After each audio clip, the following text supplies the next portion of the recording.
एक माचिस की तिल्ली से हवन यज्ञ होता है। उसी माचिस की तिल्ली से चिता भी जलाई जाती है। उसी माचिस की तिल्ली से किसी के घर में आग भी लगती है और उसी माचिस की तिल्ली से घर के मंदिर में जोत भी लगाई जाती है। ये तो आप पर निर्भर करता है कि आप उस ऊर्जा को क्या दिशा दे रहे हैं। हम सबको ईश्वर ने अद्भुत ऊर्जा दी। ये हम पर निर्भर करता है कि हम उसे क्या दिशा दे रहे हैं। आज का ये प्रसंग ध्यान से सुनिएगा। वो लोग जरूर सुने जो अपने रास्ते से भटक गए, और वो लोग जो सही दिशा में चल रहे हैं वो इसे सुने और अपने बच्चों को जरूर सुनाएं। हरे कृष्ण दोस्तों, मैं हूं अनुज शर्मा। एक गांव में एक चित्रकार रहता था। अद्भुत चित्र बनाता था। ऐसे चित्र बनाता था मानो बोलने लगे, जीवंत हो जाए। एक मंदिर में निरंतर जाता, रोजाना जाता।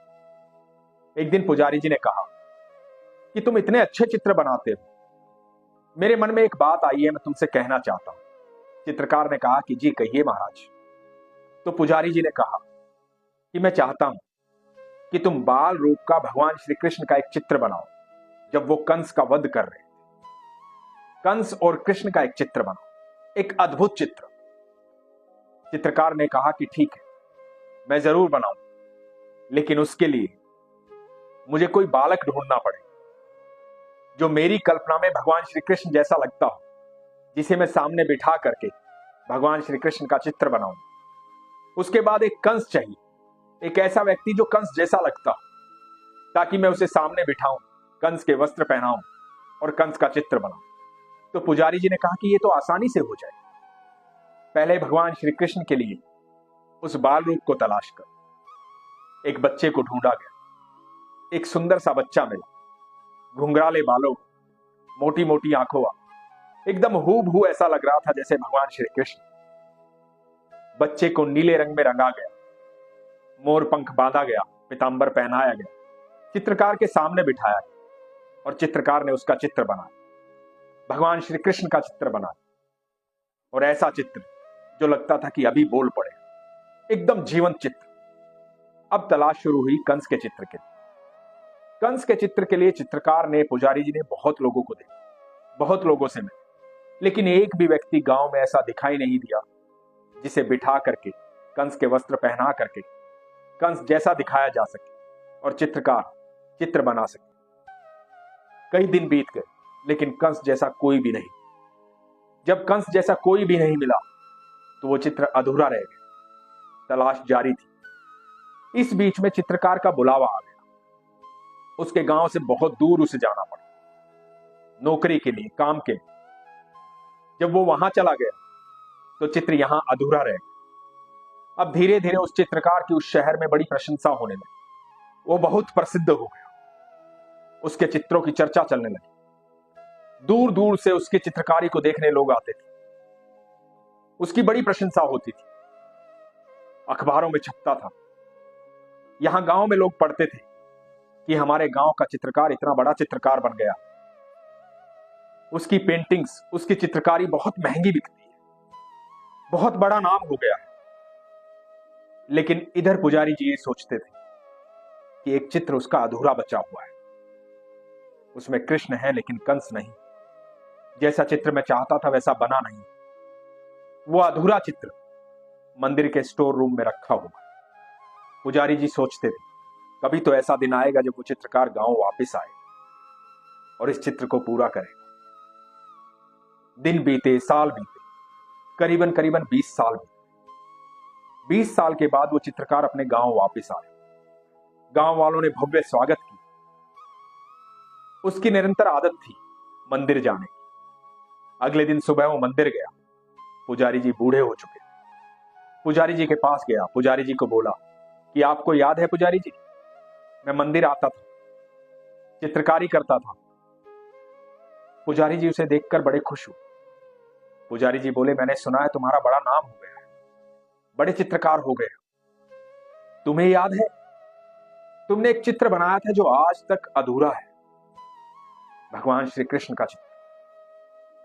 उसमें कंस नहीं बन पाए थे, आज तक कंस बना नहीं, वो चित्र अधूरा है। मैं चाहता हूं कि तुम उसे पूरा कर दो। चित्रकार ने कहा कि जरूर, मैं भी उसे पूरा करना चाहता हूं।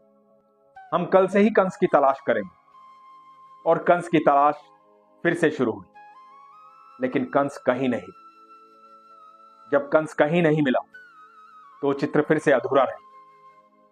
चित्र को बाहर निकाल दिया गया। स्टोर रूम से बाहर चित्र रखा हुआ था। एक दिन मंदिर में एक जेलर आया। जेलर ने देखा कि अद्भुत चित्र है। ऐसा लग रहा है कि भगवान श्री कृष्ण चित्र से बाहर निकल आएंगे और साक्षात आकर के बोलना शुरू कर देंगे।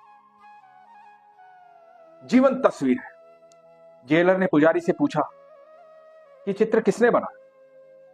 पुजारी जी ने कहा कि एक चित्रकार है हमारे गांव, बहुत प्रसिद्ध है, अभी गांव आए हुए, लेकिन ये चित्र अधूरा है, पूरा नहीं। जेलर ने कहा कि मुझे भी ऐसा ही लगता है, पर इसमें अधूरा क्या है। पुजारी जी ने बताया कि इसमें कंस नहीं, ये कंस के वध का चित्र था। जेलर ने कहा कि पूरा क्यों नहीं बना। पुजारी जी ने समस्या बताई कि कोई भी व्यक्ति ऐसा लगा ही नहीं जिसे सामने बिठा करके कंस को चित्रित किया जा सके। तो चित्रकार और मैं ऐसे व्यक्ति को ढूंढ रहे हैं, तलाश कर रहे हैं, लेकिन कोई मिला ही नहीं। और वो चित्रकार तब तक चित्र नहीं बनाएगा जब तक उसको ऐसा महसूस नहीं होगा कि मैं कंस का चित्र बना रहा हूं। वो चित्रकार भावनाओं से चित्र बनाता है, दिल से चित्र बनाता है। जेलर ने कहा कि मैं उस चित्रकार से मिलना चाहता हूं। जेलर चित्रकार से मिला। चित्रकार से कहा कि मैं एक जेलर हूं, मेरे यहां जेल में बहुत सारे कैदी, तुम मेरे साथ चलो। हो सकता है कि तुम्हें कोई कंस मिल जाए, हो सकता है कि तुम्हें कोई ऐसा व्यक्ति मिल जाए, ऐसा कैदी मिल जाए जिसे तुम कंस बना सको। मेरे साथ चल। चित्रकार मान गया। जेल में गया, बहुत सारे कैदियों से एक कैदी उसे दिखाई दी। उसने कहा कि मैं इसे कंस बना सकता हूं, ये कंस जैसा लगता है। आप इससे पूछिए कि ये कंस के वस्त्र पहन करके तैयार होगा और सामने बैठेगा, मैं इसका चित्र बनाऊं। जेलर ने उस कैदी से पूछा। वो कैदी हमेशा गुमसुम रहता था, चुपचाप रहता था। कैदी ने कहा कि ठीक है, मैं बन जाऊं। और कैदी को लेकर के मंदिर के प्रांगण में आया गया। उसे कंस के वस्त्र पहनाए गए, सामने बिठाया गया और चित्रकार ने अपने चित्र को पूरा किया। कृष्ण जब कंस का वध कर रहे थे, उस सारे वातावरण को तैयार किया और कृष्ण और कंस का एक चित्र बनाया गया। एक ऐसा चित्र जो देखने में लग रहा था कि अभी जीवंत हो गए, जैसे दृश्य सामने चल रहा है। सब गांव वाले, जेलर, सब लोग तालियां बजा रहे थे, प्रसन्न थे, खुश थे। अद्भुत चित्र था। सालों बाद चित्र पूरा हुआ। कैदी को चित्र दिखाया। कैदी ने जैसे ही चित्र को देखा, कैदी फूट फूट कर रोने लगा। बहुत रोया, बहुत रोया। पहले लोगों को लगा कि चित्र को देख करके भावुक हो गया, लेकिन वो रोने से बंद नहीं हुआ। तो लोगों ने पूछना शुरू किया। चित्रकार ने पूछा कि क्या बात हो, क्यों परेशान हो, इतना क्यों रो रहे, इतना सुंदर चित्र तो बनाया है, तुम इतना क्यों रो रहे। तो कैदी ने कहा कि मैं इसलिए रो रहा हूं कि इस चित्र में कृष्ण भी मैं ही हूं और कंस भी मैं ही। जब मैं छोटा था तो मुझे कृष्ण के लिए चुना गया, मुझे आपने कृष्ण बनाया और उस दिन आपको मेरे भीतर कृष्ण दिखाई दे रहे थे।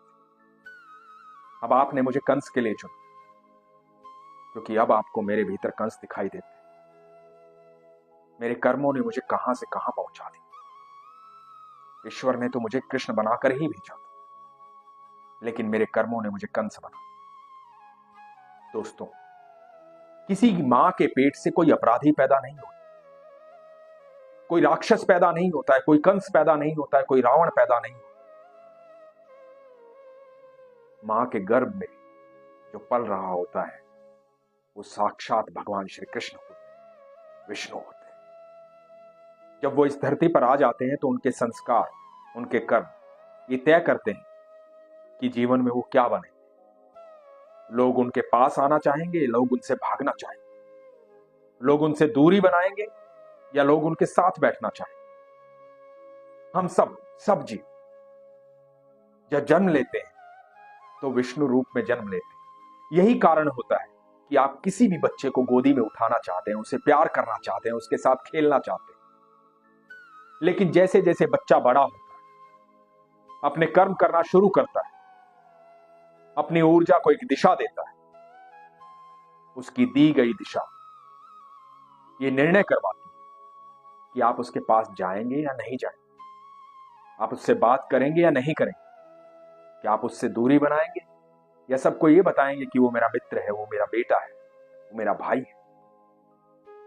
तो हमेशा अपने कर्मों को, अपनी इस दी गई ऊर्जा को सही दिशा दें, क्योंकि ईश्वर आपको अपने जैसा बनाकर भेजते हैं, आपसे बेहद प्रेम करते हैं, आपके अंदर वो अद्भुत ऊर्जा देते हैं जिससे आप ये हर समय निर्णय ले सकते कि आपको अपना मार्ग कैसा तैयार करना है। हमेशा याद रखें, आप जब भी भटके, अपनी राह भूल जाए, गलत दिशा में चलने लगे, तो एकदम शांत हो जाए, आंखें बंद करें, एकांत में बैठे और याद करें उस दिन को जब आपने इस धरती पर जन्म लिया। सब आपके साथ खेलना चाहते थे, आपको गोदी उठाना चाहते थे, आपसे प्रेम करना चाहते थे। आपको ईश्वर ने अद्भुत ऊर्जा दी थी। उस ऊर्जा को फिर से याद करें, अपने ईश्वर को याद करें और अपनी सारी परेशानी को अपने ईश्वर से कहें, अपनी सारी बातें उसके सामने रखें। आप यकीन मान, वो आपका हाथ पकड़ के आपको सही रास्ते पर ले जाएंगे और आपको कभी डरने नहीं देंगे, घबराने नहीं देंगे। इसलिए कभी डरिए मत, घबराइए मत, हमेशा विश्वास रखिए। इसलिए हमेशा कहता हूं, अपने विश्वास को मजबूत रखिए, अपना ख्याल रखिए। हरे कृष्ण।